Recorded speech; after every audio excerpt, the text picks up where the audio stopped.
si no se arrepienten de las obras de ella, y a sus hijos heriré de muerte, y todas las iglesias sabrán que yo soy el que escudriña la mente y el corazón, y os daré a cada uno según vuestras obras. Pero a ustedes y a los demás que están en Tiatira, a cuantos no tienen esa doctrina y no han conocido lo que ellos llaman las profundidades de Satanás, yo les digo, no os impondré otra carga, pero lo que tienen, reténlo hasta que yo venga.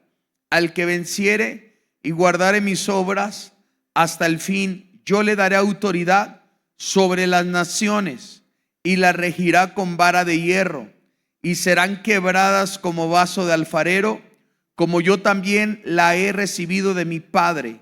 Y le daré la estrella de la mañana. El que tiene oído, oiga lo que el Espíritu dice a las iglesias. ¡Wow! ¡Qué mensaje tan más poderoso! El apóstol Juan escribe a esta iglesia.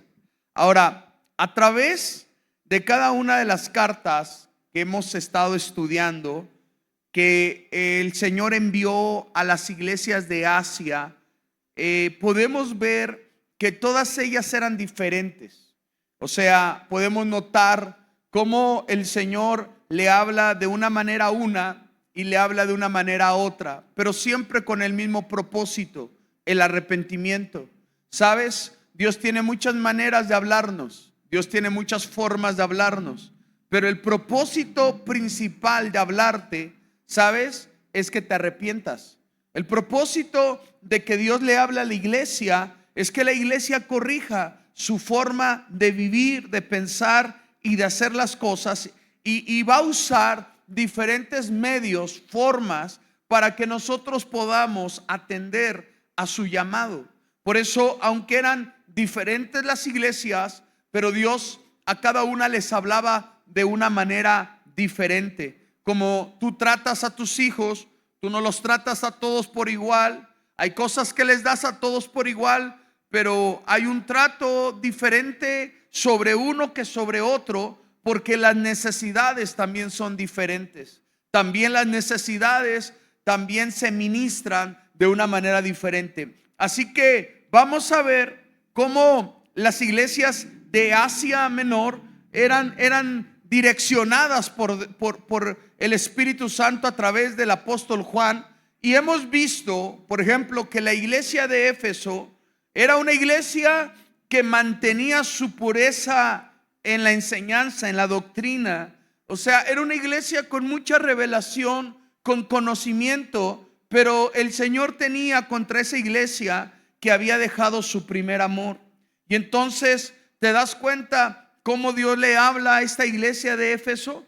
Luego estudiamos la iglesia de Esmirna, que era una iglesia que estaba preparada para pasar momentos de tribulación y de sufrimiento.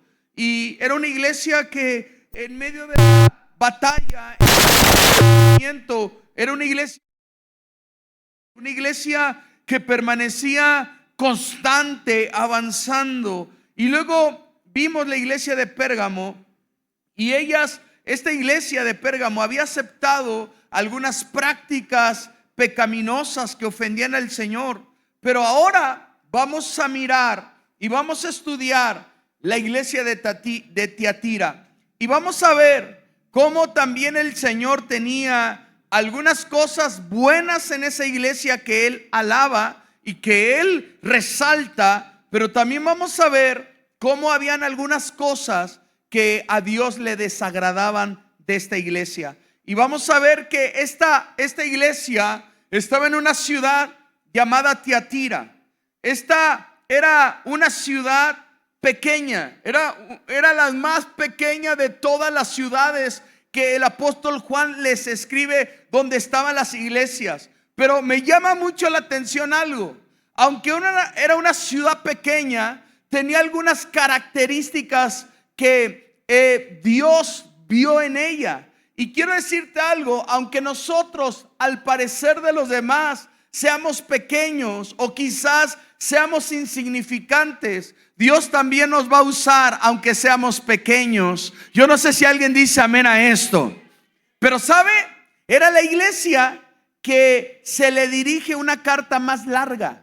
Era la iglesia, la ciudad más pequeña, pero era la iglesia que se le dirige una carta más larga, que se le dan mayores instrucciones, que se le dan mayores revelaciones, que se le dan mayor trascendencia de lo que Dios estaba esperando en ella. No importa qué tan pequeño seas, porque el Señor a lo pequeño lo escoge para encomendarle cosas grandes. A lo pequeño Dios lo escoge para mostrarle cosas grandes. A lo pequeño Dios escoge para revelarle cosas grandes. Y quiero decirte algo: si nosotros somos pequeños para los ojos de los demás, para los ojos de Dios somos muy grandes y nos va a encomendar cosas grandes. Yo no sé si le puedas un fuerte aplauso al Señor. Dios te va a encomendar cosas grandes. Dios va a encomendar a tu casa, a tu familia, cosas grandes. Esta ciudad estaba construida sobre una zona que era llana, es decir, que no había alrededor montañas, no había alrededor fortificaciones, no había alrededor murallas. Acuérdate que las ciudades tenían murallas y era muy importante. ¿Para qué? Para ser protegida de sus enemigos. Entonces era una ciudad, ¿sí?, que no tenía una gran muralla que la conteniera contra sus enemigos. Aparentemente estaba desprotegida. Aparentemente no tenía quien levantara su mano a favor de ella. ¿Sabes? Era una ciudad que estaba marcada estratégicamente. Era una ciudad que enlazaba las rutas comerciales para poder ir a Éfeso, para poder ir a Esmirna, para poder ir a las otras regiones. Forzosamente tenían que pasar por Tiatira. Aunque era una ciudad pequeña, pero era una ciudad que enlazaba. Era una ciudad que siempre tenía una ruta comercial para que otras ciudades se beneficiaran de ella. O sea, Dios nos coloca estratégicamente para poder ser un enlace a favor de otras personas, a favor de otras ciudades, a favor de otros ministerios. La iglesia de Tiatira era una iglesia que enlazaba, era una iglesia que estaba dispuesta a entretejer por sus avenidas, por sus calles, el comercio, para que otros más se beneficiaran. Qué importante es entender que Dios también a nosotros nos pone en lugares estratégicos para bendecir a otras personas. Aunque eres pequeño, eres de bendición. Yo no sé si alguien está aquí. Dile al que está a tu lado: aunque eres pequeño, eres de bendición. No te menosprecies por tu condición. No te menosprecies por lo que tienes. No te menosprecies por lo que sabes. Quizás no tienes mucho, quizás no sabes mucho, quizás no puedes lograr mucho, pero lo que tienes Dios lo va a ocupar para ser de bendición para otras personas. Así es que dile al que está a tu lado: te veo cara de Tiatira. No de Tatiana, Tiatira dije, Tiatira.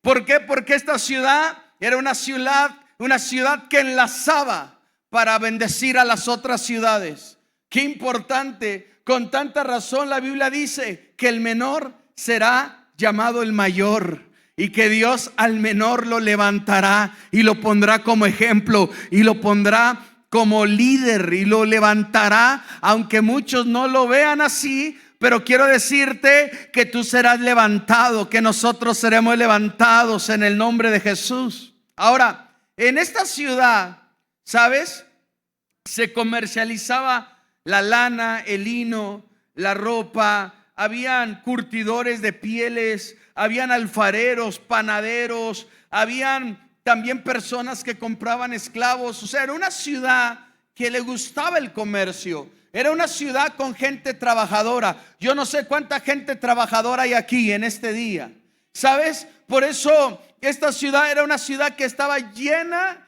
de personas que sabían meter las manos, que tenían oficios, que tenían talentos, que tenían dones, que sabían hacer las cosas.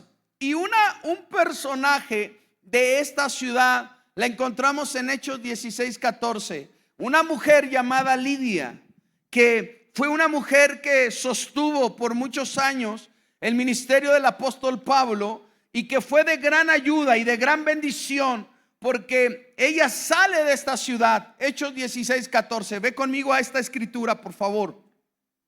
Dice que Lidia estaba allí junto a un río y estaba escuchando lo que el apóstol Pablo estaba hablando. Y dice, y estaba escuchando cierta mujer llamada Lidia de la ciudad de Tiatira. Lidia era de esta ciudad y ella vendía telas de púrpura y adoraba a Dios. Y el Señor abrió su corazón para que recibiera lo que Pablo decía.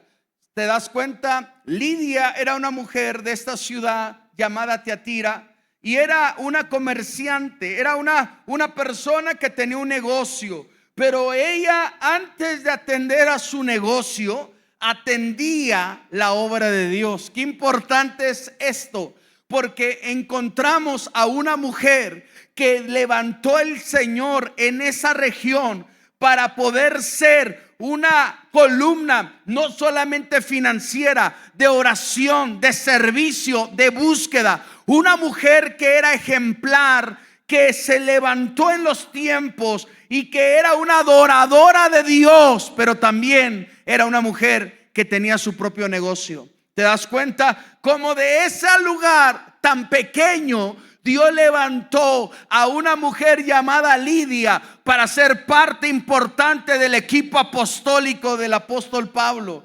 ¿Te das cuenta que de las ciudades que menos califican, de las ciudades más pequeñas, de las ciudades que nadie toma en cuenta, de ahí Dios levantará para hacer bendición y para hacer columna, para hacer algo importante en la vida? Porque si tú atiendes los negocios de Dios, Dios atenderá tus negocios, te irá bien, te bendecirá.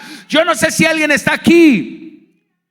Esta ciudad había esta mujer famosa porque era adoradora, porque era servidora, tenía negocios, sí, pero también amaba y servía a Dios.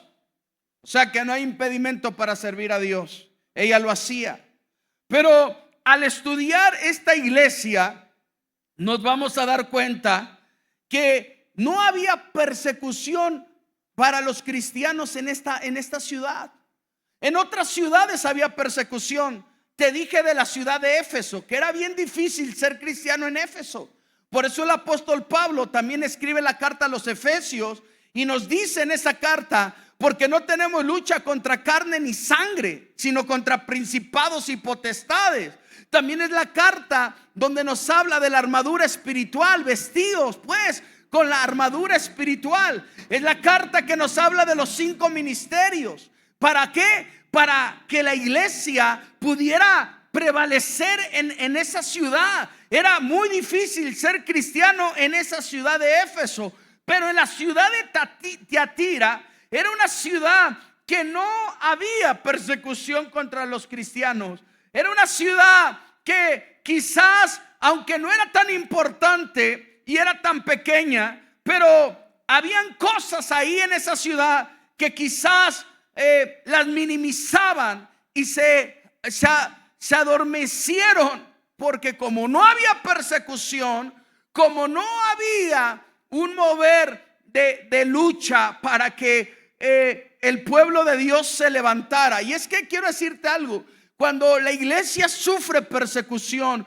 cuando la iglesia sufre que algo o alguien venga en contra de ti, te pone las pilas, te empiezas a levantar, empiezas a orar más. Hay personas que solamente Dios puede trabajar con ellas con problemas. Es la única manera en cómo reaccionan. Es la única manera en cómo tú los ves. Es la única manera en cómo ellos buscan a Dios cuando tienen problemas. Y entonces Dios dice: como tú no me amas y como tú no me buscas, cuando todo va bien, solamente me amas y me buscas con problemas, te voy a enviar problemas. Y por eso toda la vida hay cristianos que tienen problemas.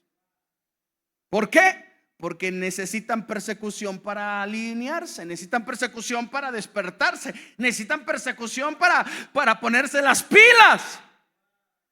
Pero aquí no hay de los de Éfeso, ¿verdad? Aquí hay los de Tiatira. Y los de Tiatira, hermanos, por eso el apóstol Juan les escribe una carta, hermano amado. Yo creo que ese día no durmió Juan, se la aventó 2-3 días escribiendo, redactando todo lo que el Señor le estaba hablando. Mira, vamos a ver algunas cosas importantes, ¿sí? Ahora, ¿cómo se presenta Jesús en esta carta de la iglesia de Tiatira? Siempre Jesús tenía una manera de describirse de una manera bien fuerte. Versículo 18, léalo por favor. ¿Cómo se presenta? ¿Qué característica habla de su persona? En cada iglesia encontramos a Jesús manifestando una característica, manifestando de su persona una esencia, una forma, una idea. Y entonces, ¿cómo se dirige a esta iglesia? ¿Qué términos usa? Dice en el versículo 18, el Hijo de Dios. Comienza hablando del Hijo de Dios. ¿Quién es el Hijo de Dios? Jesús, el Hijo de Dios. Y esta expresión es una expresión acerca de la deidad de Cristo. Y entonces, porque es importante entender que nosotros tenemos la base más importante de enseñanza y de doctrina, que es Cristo. Cristo es la piedra angular. Cristo es el fundamento. No existe otro fundamento. Entonces Él se presenta, ¿verdad?, como el Cristo. Él se presenta como el Hijo de Dios. Él se presenta como aquel que vino del cielo a la tierra para darnos camino al Padre. Y entonces se presenta como el Hijo de Dios. Mira, San Juan 19:7. Acompáñame al Evangelio de San Juan, capítulo 19, versículo 7. Mira la manera en cómo Jesús se presenta. Qué presentación tan más poderosa a esta iglesia. Y ya vamos a ver por qué se presenta de esa manera. San Juan 19:7. Los judíos le respondieron: nosotros tenemos una ley, y según nuestra ley debe morir, porque se hizo a sí mismo hijo de Dios. Él decía ser el Hijo de Dios. Y había una ley supuestamente que ellos decían, que ellos determinaron que toda persona que se colocara ese título, entonces tenía que morir, porque él mismo, ¿verdad?, se puso este título llamado Hijo de Dios. Entonces, por eso fue condenado a muerte. ¿Sabes por qué lo condenaron a muerte? No lo condenaron a muerte por los milagros. No lo condenaron a muerte por lo que él hacía. ¿Sabes por qué lo condenaron a muerte? Porque se declaró que él era Hijo de Dios. Mira lo que dice en el versículo 8. Cuando Pilato oyó decir esto, tuvo más miedo y entró otra vez en el pretorio y dijo a Jesús: ¿de dónde eres tú? Mas Jesús no le dio respuesta. Entonces le dijo Pilato: ¿a mí no me hablas? ¿No sabes que tengo autoridad para crucificarte y que tengo autoridad para soltarte? Respondió Jesús: ninguna autoridad tendrías contra mí si no te fuera dada de arriba. Por tanto, el que a ti me ha entregado, mayor pecado tiene. Desde entonces procuraba Pilato soltarle, pero los judíos daban voces diciendo: si a este sueltas, no eres amigo de César. Todo el que se hace rey, a César se opone. Entonces Pilato, oyendo esto, llevó fuera a Jesús, se sentó en el tribunal, en el lugar llamado de el Ensolado, y en hebreo el Gábata. Y entonces era la preparación de la Pascua, como la hora sexta. Entonces dijo a los judíos: he aquí vuestro rey. Y sabes, ahí le empiezan a gritar. ¿Cuál fue? ¿Qué palabras o qué revelación lo llevó a esa sentencia? la palabra yo soy el Hijo de Dios. Entonces, ¿cómo se presenta?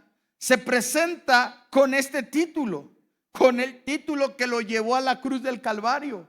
Les dijo: por haber declarado lo que yo soy, yo pagué por ustedes. Nunca te avergüences de lo que eres. Escúchame, nunca te avergüences de ser hijo de Dios. Nunca te avergüences en la escuela, en la casa, con tu familia. Nunca te avergüences de ser llamado hijo de Dios, porque ese es el mayor título que nosotros tenemos sobre la tierra.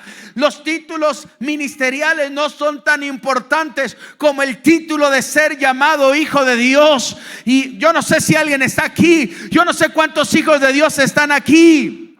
Él se presenta con el título más poderoso sobre la tierra: ser llamado hijo de Dios. San Juan 1:12: mas a todos los que le recibieron, a los que creen en su nombre, son llamados hijos de Dios. Él no se presenta como el milagroso, como el sanador. Él se presenta como hijo de Dios. Y entonces, ¿sabes por qué se presenta como hijo de Dios? Porque en esa iglesia habían personas que negaban su divinidad.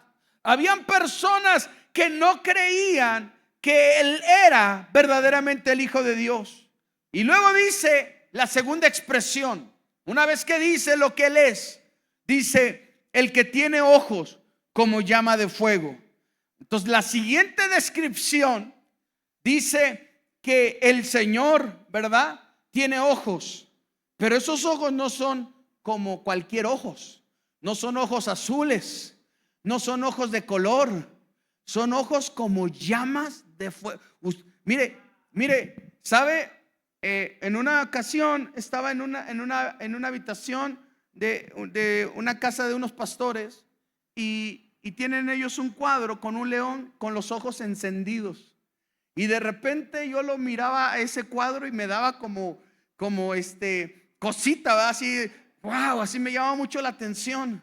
Y cuando estudiaba esto, me recordaba de ese cuadro. Si un cuadro me causaba como cierta sensación de: hey, me estás mirando muy profundamente, imagínate los ojos de Él. ¿Sabes por qué dice como llamas de fuego?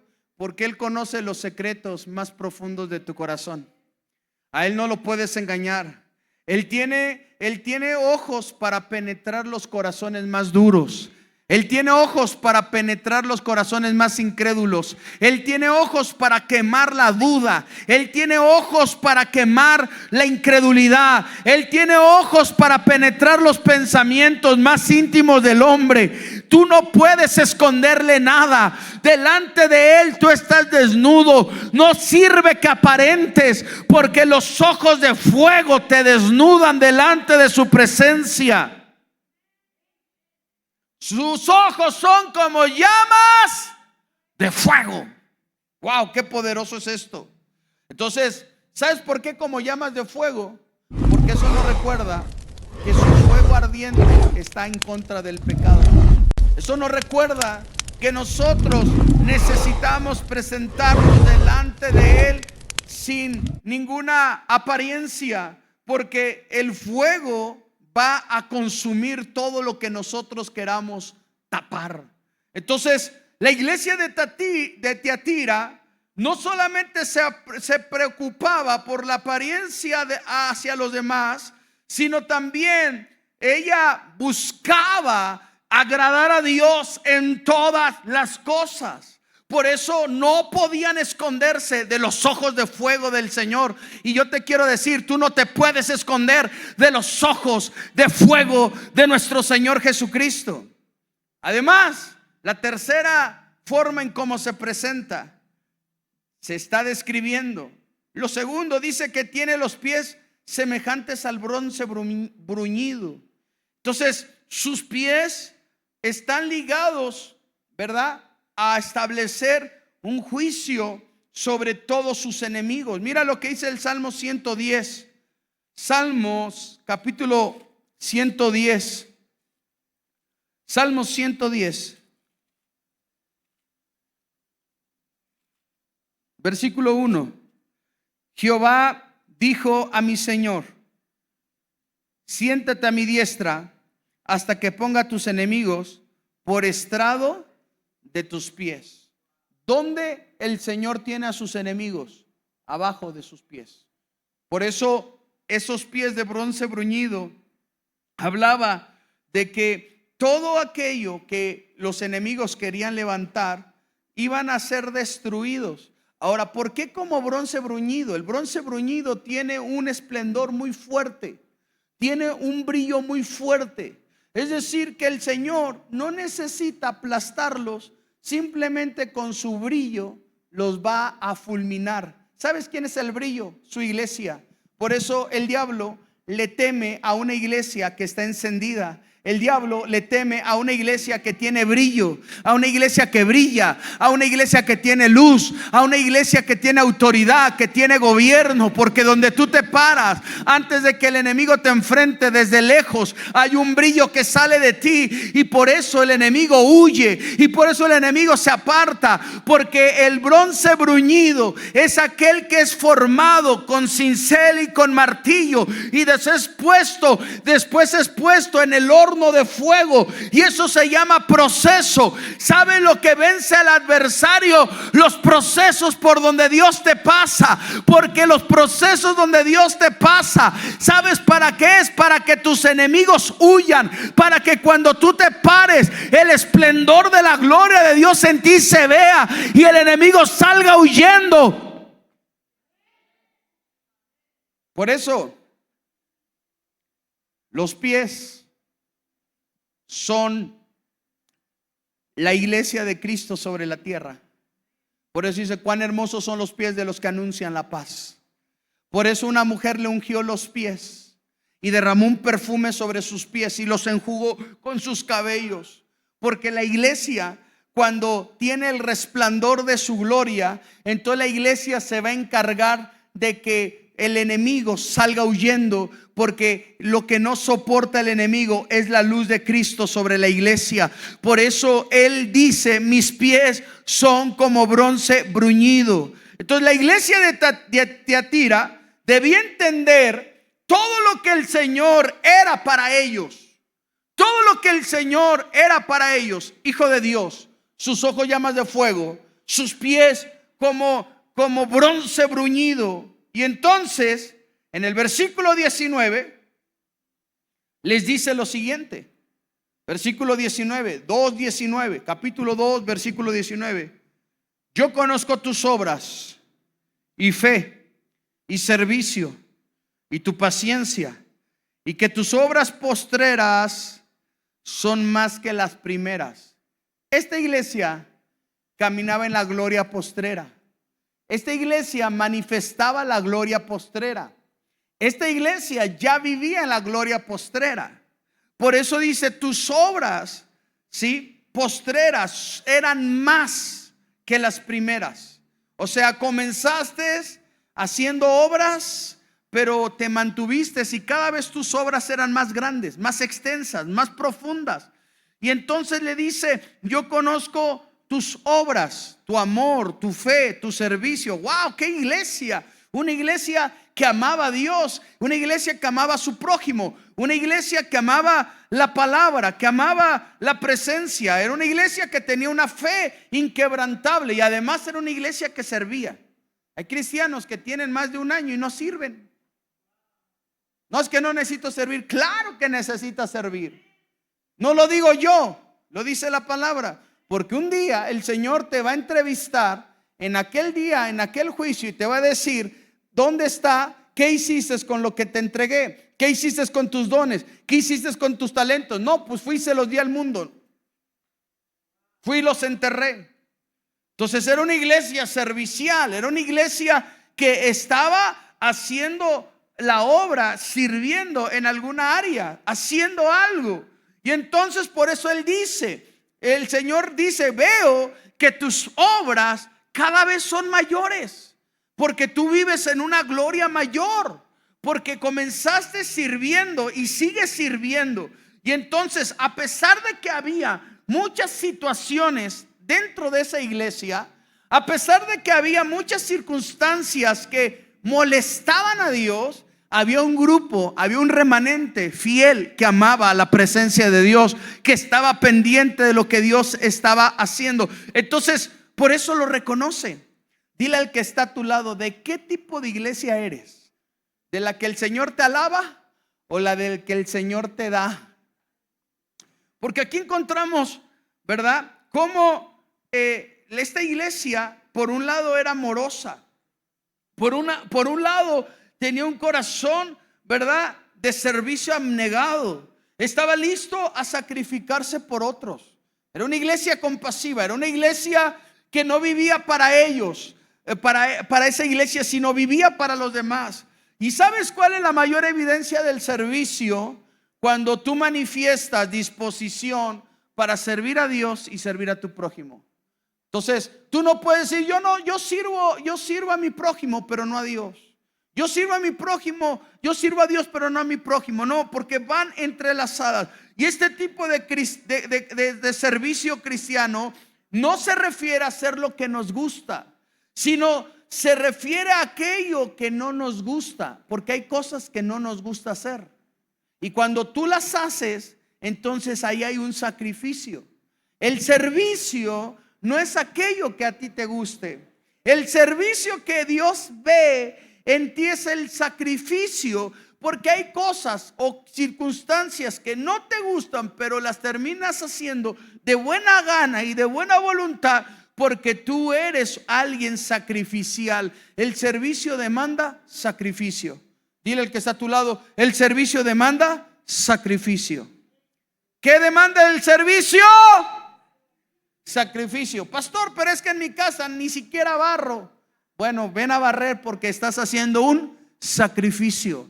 Pastor, y en mi casa ni siquiera lavo los baños. Bueno, lo estás haciendo como un sacrificio. Dios no te va a poner a hacer las cosas que te gustan solamente. A veces se te va a poner a hacer lo que no te gusta, porque ahí está tu verdadero servicio. Porque hacer lo que a ti te gusta, hermano, ¿dónde está el sacrificio?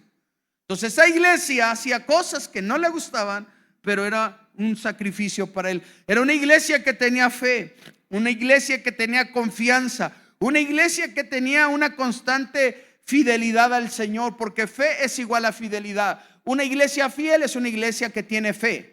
Fe y fidelidad vienen de la misma raíz, pistis. Y esa palabra pistis en griego es la palabra fe. Fe y fidelidad van de las manos. Tú no puedes decir que tienes fe si no eres fiel. Y tú no puedes decir que eres fiel si no tienes fe. La gente fiel forzosamente tiene fe.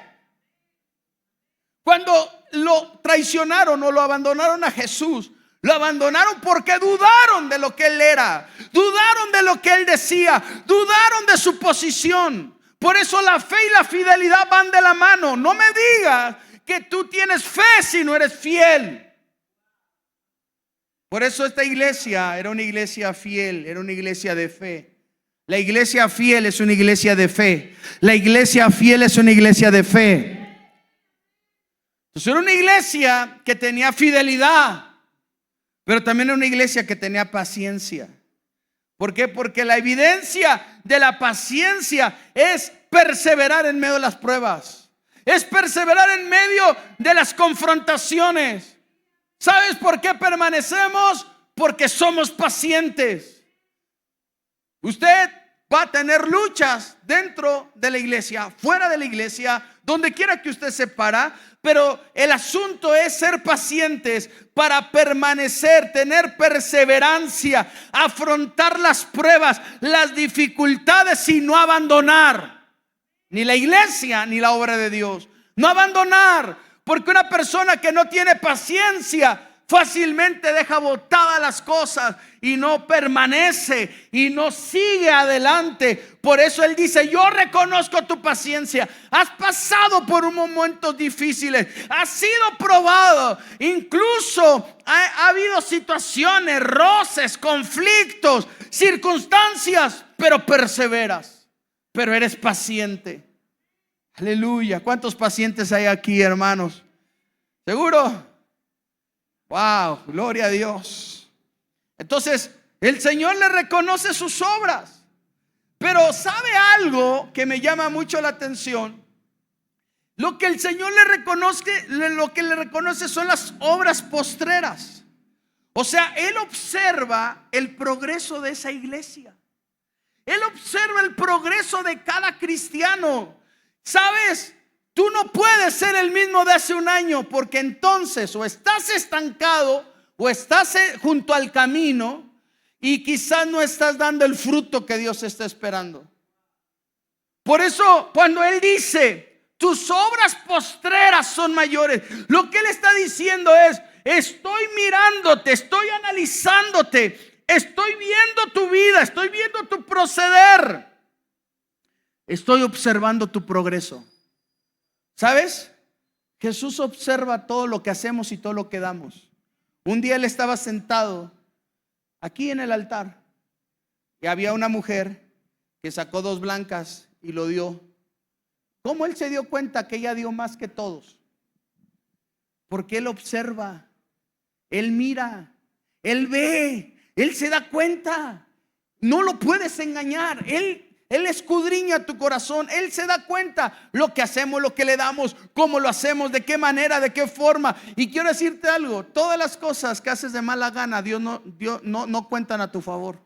Porque hay un libro que es el libro de las memorias. Hay un libro que es el libro de las obras, donde Dios te está anotando todas las cosas que tú haces en la tierra, y un día Dios te las recompensará en público. Por eso Él dice, un día se abrirán los libros y lo que hiciste en secreto te lo recompensaré en público.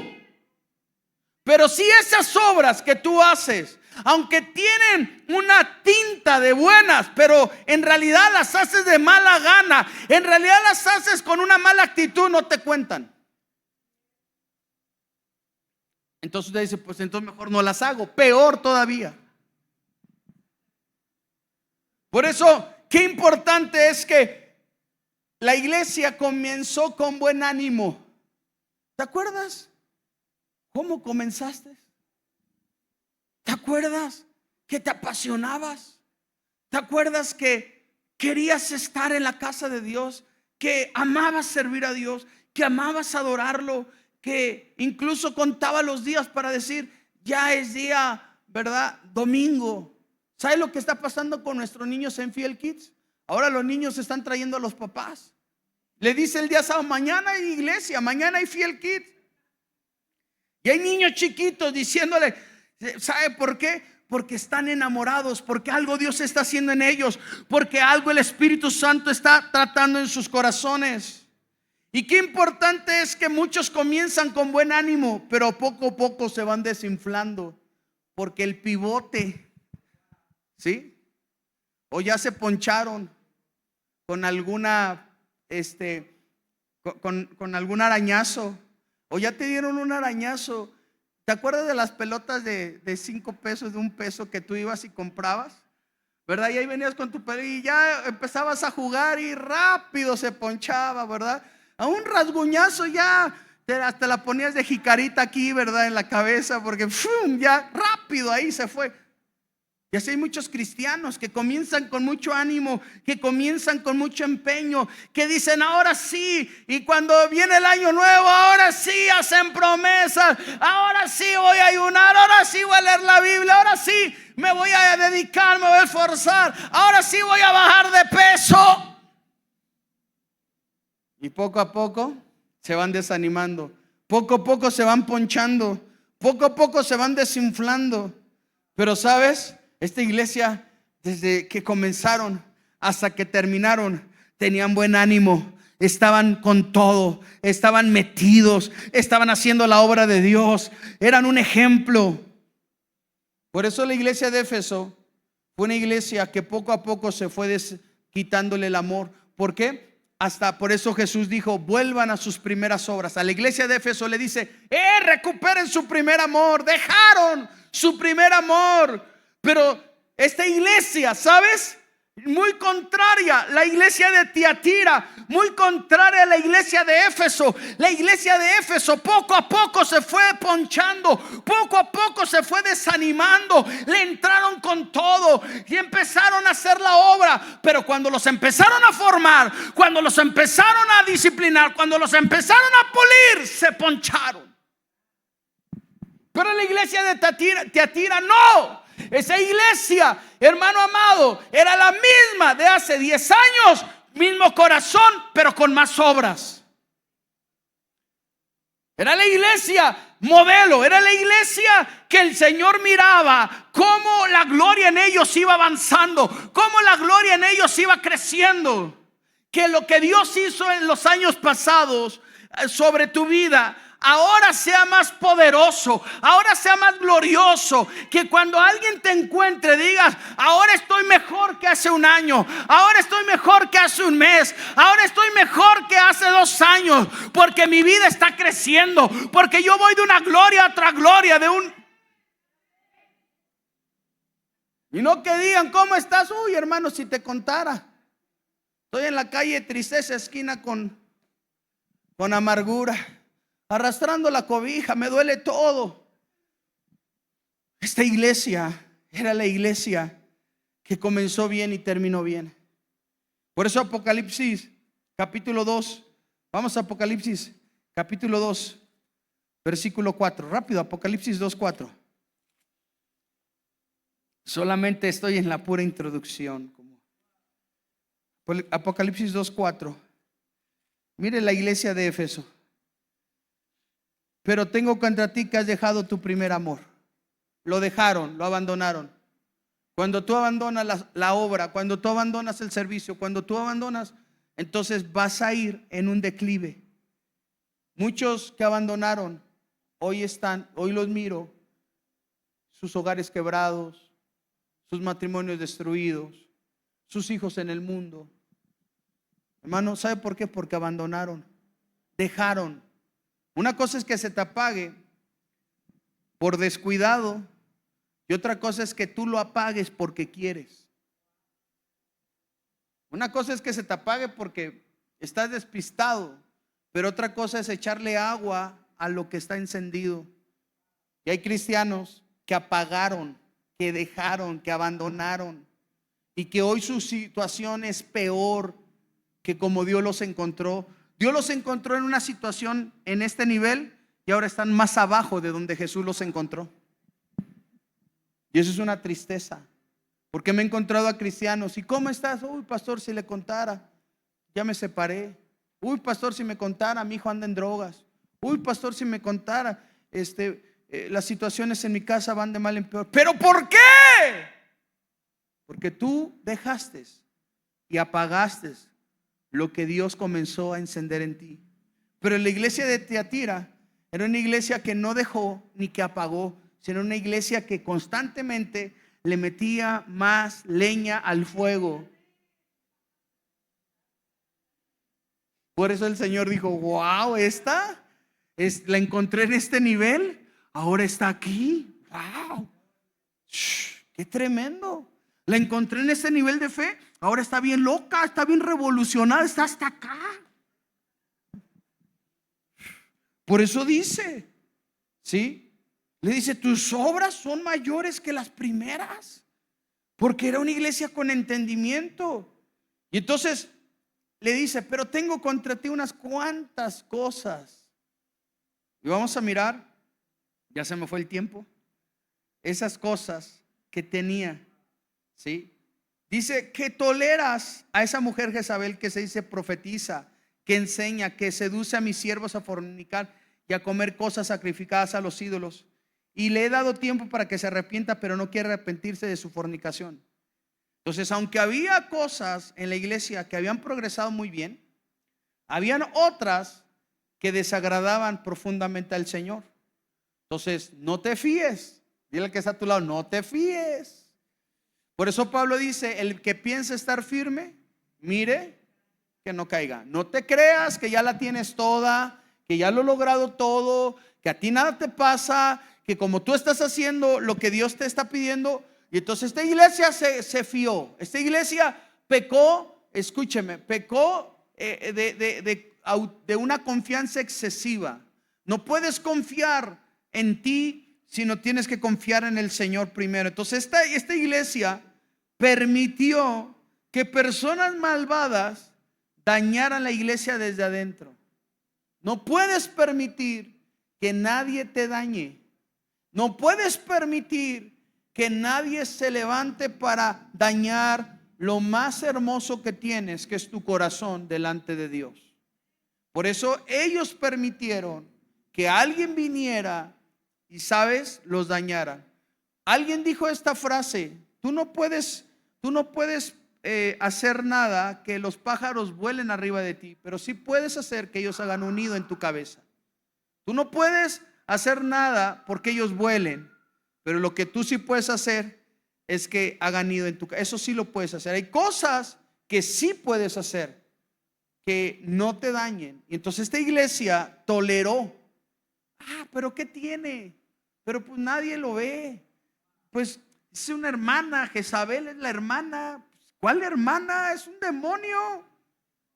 No, pero pues es que es una buena persona. Mira, no, pero es que no te estás dando cuenta que te quiere sacar del plan y del propósito. Por eso toleraron. No toleres cosas que te van a sacar del propósito de Dios. Dios es muy tajante. Dios es muy determinante. Y el sí es sí y el no es no. Para Dios no hay términos medios. Dios no es un Dios neutral. Dios aborrece la neutralidad.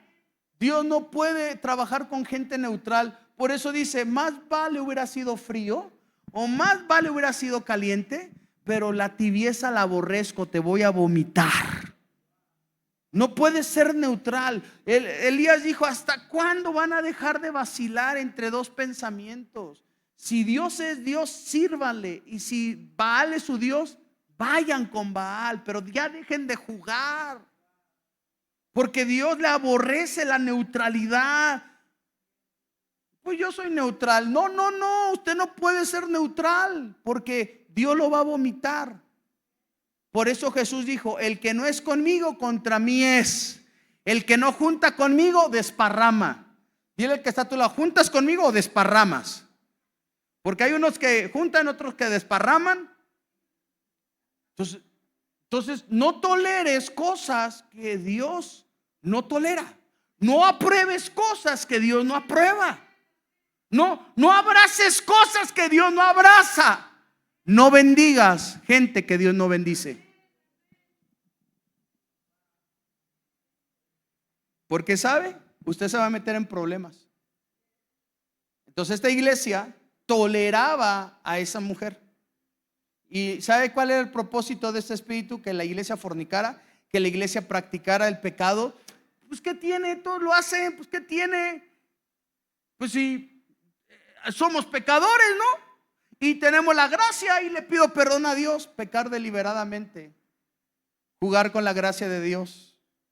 Por eso esta iglesia había una seducción. El diablo te quiere sacar del propósito de Dios. El diablo te quiere sacar de la asignación que Dios te ha establecido, y va a usar todas las artimañas que él tiene para poderte sacar del propósito.